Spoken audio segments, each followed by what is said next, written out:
नमस्कार भाई लोग। तो कैसन बानी भाई लोग, आज हमारे बीच जुड़ चुके हैं इंस्टाग्राम के क्रिएटर बिच्छू बाबा। तो चलिए आपको हम इनसे भेंट कराते हैं। प्रणाम बिच्छू बाबा। प्रणाम प्रणाम, खुश रह बाबू। बोला का दिक्कत परेशानी बा? कहनी है कहनी जो एगो मनी मेराज के एगो रोहिन योनिया। हाँ वानु द ग्रेट। हाँ उनकर बारे में कुछ लफड़ा चलता तो बताइन तनी। हाँ लफड़ा चलता अभी साथ कह दे, हम तुम सीध कह देले बानी।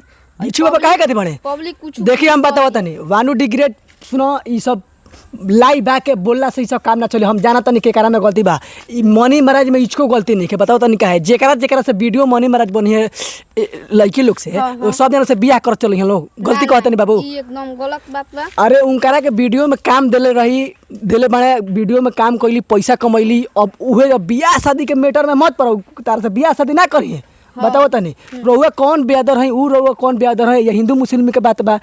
अगर से रउआ सही जगह पर रही तो बियाह जरूर होई।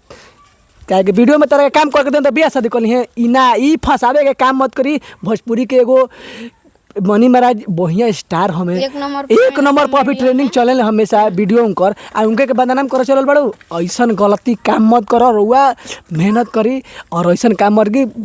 मनी महाराज देखी बढ़िया आदमी बने बाबू तारा के बताया तनी, उ अपना लिए लेकिन बियाह शादी के फेरा में सब पड़े के नहीं है। बस ये बात कहल चाहते हैं।